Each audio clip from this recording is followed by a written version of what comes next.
j'espère que vous allez bien, bienvenue dans une nouvelle vidéo. Aujourd'hui on se retrouve pour une make-up routine parce que ça suffit des formats de 3 minutes où je peux pas détailler ma make-up routine. Aujourd'hui on est là pour le business. Je vais vous dévoiler du coup tous mes secrets, étape par étape, tous les produits que j'utilise, les petits tips que j'ai appris au fur et à mesure de pratiquer mon make-up, petites astuces qui m'ont aidé vraiment à améliorer mon make-up. Et j'espère que vous allez découvrir des petites astuces, peut-être découvrir un nouveau produit à tester. J'ai un peu hâte de vous dévoiler tous mes secrets et de prendre mon temps pour ma make-up routine parce que je prends jamais mon temps en 3 minutes, tout le temps dans le rush et du coup il y a plein de trucs que je peux pas vous dire. Souvent je donne pas les références de mes produits parce que en 3 minutes j'ai pas le temps de tout dire. Ça fait 3 ans que je fais vraiment genre des full face, je suis vraiment dans le make-up depuis peut-être 3 ans. Avant je mettais que du mascara et en 3 ans je vous jure que mon make-up il s'est amélioré de fou. En fait plus tu pratiques avec le make-up, plus tu t'améliores. C'est un sport guys, c'est un sport, il faut pratiquer. En vrai j'ai appris des astuces genre à travers la pratique et aussi à travers regarder des vidéos et prendre des petits conseils à droite à gauche. Cette meuf là j'aime bien comment elle met son anti-cerne, du coup je vais essayer de sur moi. Cette meuf là j'aime bien la couleur de blush qu'elle utilise, du coup je vais acheter le même. Et c'est comme ça en fait tu prends des petits trucs à droite à gauche et tu finis par améliorer ta make-up routine avec le temps. Là je commence par appliquer une crème solaire sur ma peau. J'ai déjà fait ma skin prep donc j'ai déjà hydraté ma peau en amont. De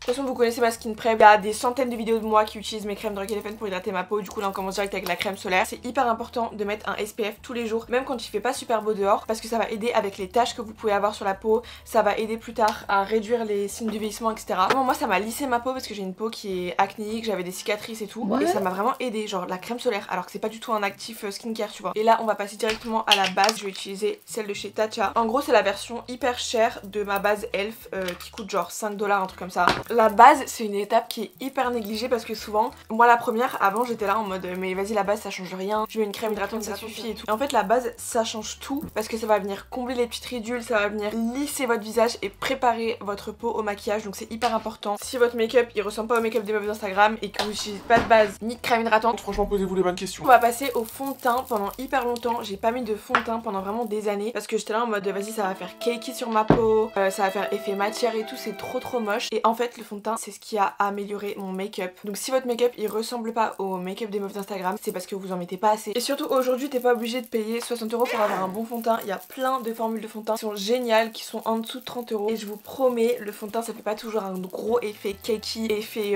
mur de plâtre sur le visage s'il est bien appliqué et si vous choisissez le bon fond de teint. Moi j'utilise celui de chez Haus Lab. Il est couvrant, je dirais qu'il a une couvrance moyenne et il est lumineux et du coup il fait vraiment genre un effet peau hydratée. Après c'est pas non plus le plus léger parce que bon moi ça me dérange pas de ressembler à un énorme mur Leroy Merlin. Et je dirais que le fond de teint Haus Labs il correspond à toutes les peaux sauf les peaux hyper grasses parce qu'il est un petit peu trop lumineux pour les peaux qui sont super grasses. Mais si vous y connaissez pas trop en fond de teint et que vous savez pas trop quel est votre type de peau, pas trop par quel fond de teint commencer par le Haus Labs, au moins c'est une valeur sûre. Je le blende au pinceau et après je le blende avec ma grosse éponge pour enlever toutes les traces de pinceau. Si vous avez remarqué le fait que je suis littéralement bicolore, j'ai un regard à c'est tout craqué.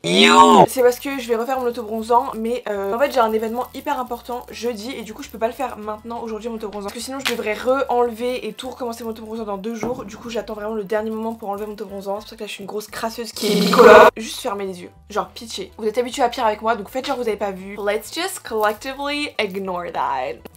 Une fois que le fond de teint il est bien blendé partout, n'en mettez pas trop sous les yeux parce que vous allez mettre du concealer sinon ça va faire un effet matière. Ça doit ressembler à ça, donc aucune trace de pinceau nulle part. On a bien blendé au niveau des oreilles parce que oui ça se voit quand vous avez les oreilles qui sont plus pâles que tout votre teint. Du coup n'hésitez pas à en mettre un petit peu sur les oreilles, on fait attention aux boucles d'oreilles. Soleil. Et on va maintenant passer à l'anti-cerne. En parlant d'anti-cerne, j'ai perdu mon anti-cerne préféré que j'aimais trop en ce moment. C'était celui de chez Hourglass et en fait je l'ai perdu en vacances au Portugal. Mais sinon là je vais utiliser l'anti-cerne de chez Too Faced, c'est le Born This Way que j'aime autant que le Hourglass et celui-là j'utilise depuis 2 ans. Il est génial. Tout le monde en parle sur TikTok, littéralement tout le monde a cet anti-cerne. J'ai mis vraiment du temps avant de l'acheter parce qu'il y avait quand même des avis négatifs sur l'anti-cerne et tout, donc je voulais pas investir comme il coûte un peu cher, il coûte genre 30 €. Je voulais pas investir pour être déçue tu vois. Mais au final je l'ai acheté. Et franchement je regrette pas et je continue de le racheter depuis le jour où je l'ai acheté. Si tout le monde a le même anti-cerne c'est qu'il y a vraiment une raison.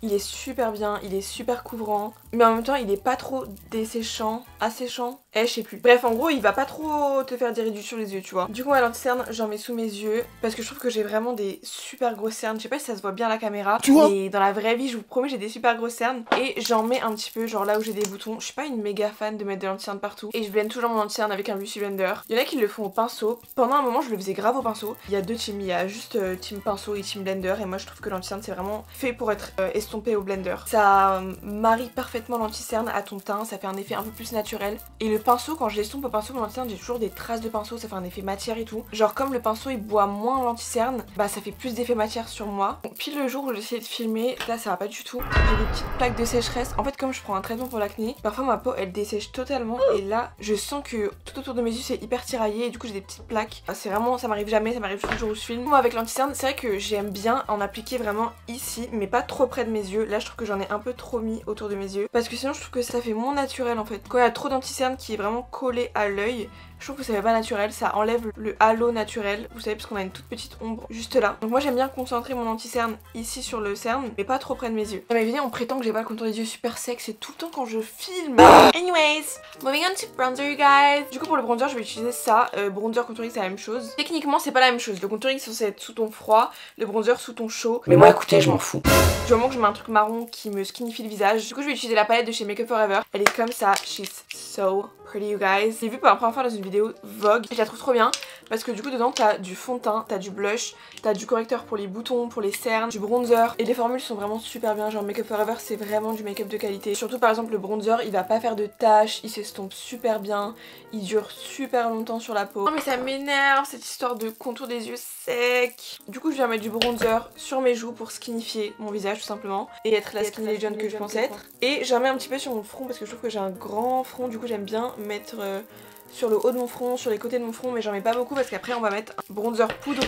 Et en fait si vous mettez trop de bronzer crème, ça va faire des taches et ça va pas être beau. Et ça va faire un effet matière, un effet mur de placo insonorisé. Un petit peu définir la jawline mais pas trop. Et voilà. Pour le blush crème, moi j'aime bien mettre une teinte rosée, je trouve que c'est ce qui me va le mieux. Après il y a aussi des teintes orangées, ça dépend de votre carnation, ça dépend de vos yeux, de vos cheveux. Faut tout tester comme couleur de blush. Donc rosé, orangé, plus foncé. Et vous regardez ce qui rend le mieux sur votre peau. Aujourd'hui je vais utiliser les blushs de chez Patrick Ta, ils sont trop bien. En fait dedans t'as un duo. Donc c'est un blush en crème comme ça et un blush en poudre. Comme ça du coup t'as déjà les deux formules dans un même packaging, je trouve que c'est du génie. En fait je comprends pas, toutes les marques devraient faire ça, c'est du génie. T'as les deux blushs qui vont ensemble. Donc on va commencer d'abord par le blush crème, j'en prélève un petit peu sur mon pinceau et je viens en mettre, moi ce qui me va bien c'est un blush qui est plutôt horizontal parce que ça va bien avec ma forme de visage, mais après le blush c'est hyper personnel. Le placement du blush, moi je sais que quand ça monte trop haut ça me lifte pas le visage, juste ça me va pas du tout en fait. Alors qu'il y en a chez qui ça va trop bien.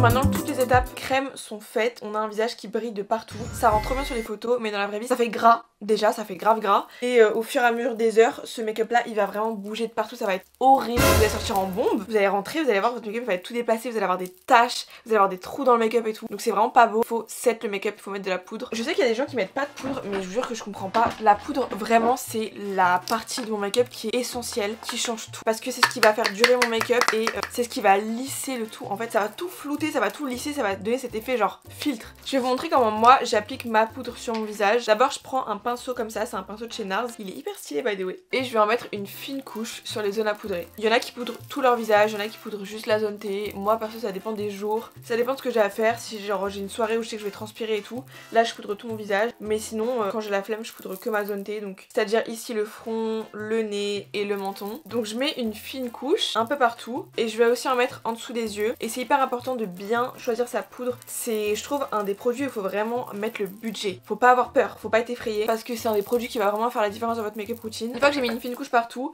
je vais venir prendre un beauty blender. Je sais ça peut paraître criminel, beauty blender qui est un peu mouillé avec dans le sein du fond de teint et tout, dans ma poudre et je viens le placer sous mes yeux. Comme ça me dessèche beaucoup moins la peau. Si vous avez des problèmes de ridules en dessous des yeux, essayez d'appliquer votre poudre avec un beauty blender mouillé. Par mouillé j'entends faut qu'il y ait un peu de reste d'anti-cerne, un peu de reste de fond de teint dessus et vous allez voir une différence. Pas moi qui expose tous mes secrets de make-up artiste. Et la poudre que j'utilise moi c'est la Huda Beauty, elle est vraiment trop bien. Elles sont trop bonnes. Mais après je la trouve quand même un petit peu desséchante comparée à par exemple la Laura Mercier. Ensuite avec la poudre je vais faire un petit peu de baking, donc ça fait littéralement une troisième couche de poudre.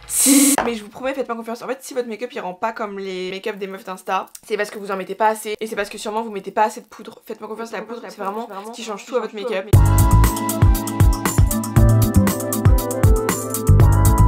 Ok Ok, maintenant on va pouvoir passer aux produits poudre. Donc les mêmes étapes que les produits crème mais avec des produits poudre. Et il y a vraiment une utilité, en fait ça va venir prolonger la durée de votre make-up encore une fois. Là c'est tous les secrets pour un make-up qui tient mais plusieurs jours genre. Avant de mettre mon bronzer en poudre, je vais venir repasser avec un pinceau une fine couche de poudre pour éviter que ça fasse des taches. Et là c'est vraiment ce qui va faire l'effet genre je reviens de Dubaï. Genre ça va faire très bronzé. Moi le bronzer que j'utilise c'est un de chez MAC. Il est genre méga connu par les make-up artistes et tout. Il s'appelle le Give Me Sun et il ressemble à ça. Et il est vraiment genre méga orangé. Il est limite trop foncé pour moi en fait, mais vous me connaissez, moi je m'obstine avec le bronzage. Je pense que ça se voit. Je pense que vraiment le bronzer c'est devenu un trait de ma personnalité, c'est très grave. Ensuite avec un petit pinceau comme ça, je vais venir tracer mon contour du nez. Alors moi, le contour du nez, je suis méga timide. J'en mets juste sur le bout de mon nez comme ça. Et j'en mets un petit peu au-dessus pour donner un effet un peu genre retroussé. Du coup, je reprends mon blush de chez Patrick Ta et je vais repasser sur mon blush crème. Et du coup, ça va vraiment faire ressortir le blush. Il faut y aller doucement. On en remet si besoin, mais vaut mieux en mettre pas assez que trop. Car je ressemble à un clown, putain. Si vous êtes bien gourmande comme moi et vous mettez trop de blush,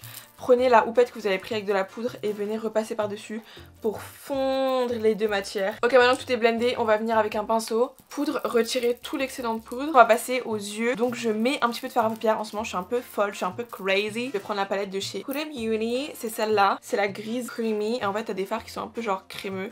Je sais pas trop ce que ça change honnêtement. Je suis vraiment pas du tout calée en palette pour make-up. Franchement à chaque fois je prends un petit peu au hasard. Et je mets tout le temps une couleur qui est foncée vers l'extérieur de mon œil. Et une couleur qui est plus clair ou pailleté ici. C'est juste de creuser un petit peu. And then I'm coming back with this creamy color. La vérité aujourd'hui j'ai pas le temps pour faire un make-up des yeux hyper travaillé, faire la meuf avec du fard à paupières pailleté et tout. C'est tout ce que vous aurez. Désolée DSL, j'ai la flemme. Ok, et maintenant étape méga importante. Je vais mettre du crayon noir. Elle a changé, elle met du crayon noir. That is so unlike me. Je mets soit du crayon noir, soit du crayon marron. J'en mets juste sur l'extérieur de mon œil. Et après, avec un pinceau ou avec mes énormes doigts tout gras, je viens estomper tout ça. My name is Kendall. I'm a model. Maintenant, on va passer au spray fixateur avant de mettre du mascara. Ça se met avant le mascara, tout simplement parce que si tu mets après le mascara, ça peut faire tomber tes cils, surtout si tu les as recourbés. Je sais pas pourquoi, genre j'ai jamais entendu ce truc là de mettre du spray avant le mascara.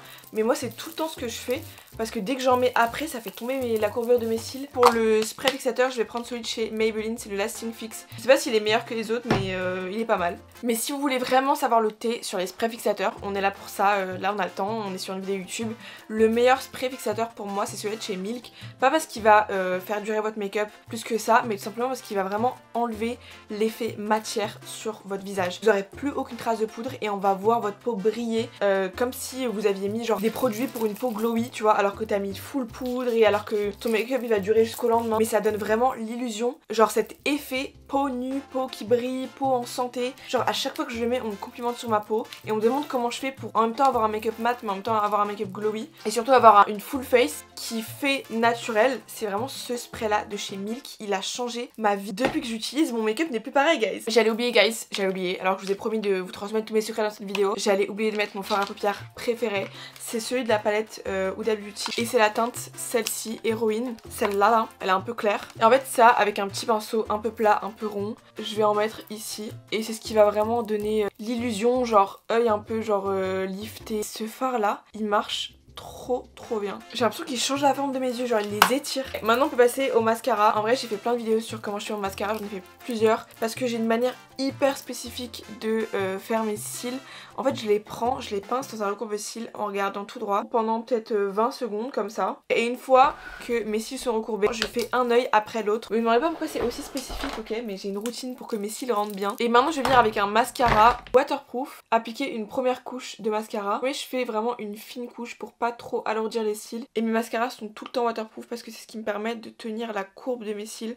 Sinon mes cils ils retombent tout droit et on les voit pas du tout. Moi j'aime bien cet effet presque faux cils, cet effet vraiment mascara, genre on voit vraiment les cils. Ce mascara là que j'utilise et je le recommande tout le temps sur Amazon. Mais vous pouvez le trouver genre dans les carrefours, dans les monoprix, dans les grandes surfaces. Ensuite je viens faire l'autre œil, mais c'est hyper important de faire un œil à la fois. Pendant que la première couche sèche, je vais en rajouter une couche de l'autre côté. J'attends que les couches elles sèchent, pareil, toujours pour pas trop alourdir les cils et pour pas que la courbe elle retombe. Parfois je mets 2 couches, parfois je mets 3 couches, parfois 4 si je me sens vraiment crazy. J'aime bien repasser ensuite avec mon mascara Lancôme, c'est le Hypnose Drama Waterproof. Lui il vient vraiment rajouter de la longueur à mes cils. Et voilà guys, mes cils sont terminés. On va pouvoir passer à la touche finale, le combo lèvres.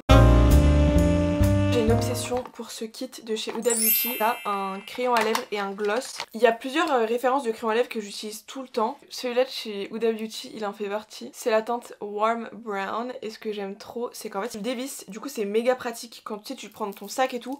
T'as pas à prendre un taille crayon avec. Et puis non. Pour aucune raison, j'ai vraiment genre une obsession avec les grosses lèvres hyper juteuses et du coup j'ai tendance à vraiment dépasser sur mes lèvres. Je trouve ça trop beau. Il y en a qui aiment pas du tout. Moi j'adore. Genre je me sens pas moi-même si je dépasse pas quoi. Là c'est bien juteux genre. Je viens rajouter ça, c'est un blush de chez Made by Mitchell. Et la teinte, je crois que c'est Strawberry Cream. Et du coup je viens estomper ça avec un Beauty Blender. Et c'est vraiment ça qui va faire cet effet lèvres en 3 dimensions qui sont beaucoup plus grosses que mes lèvres naturelles. Et par dessus je viens rajouter du coup le gloss Huda Beauty du kit Lip Combo. Je sais pas pourquoi j'adore les kits pour les lèvres genre. On en fait vraiment plus assez en magasin, on devrait en faire plus, c'est dommage. Ok, là mon make-up il est presque fini. Avec le combo lèvres ça change tout. Dernière étape, des taches de rousseur. En fait avec un faux truc pour faire des fausses taches de rousseur, je viens en faire sur mon nez. J'aime trop faire ça. Je trouve que ça rend le nez tellement plus petit. J'en mets sur les côtés de mon nez et j'en mets ici.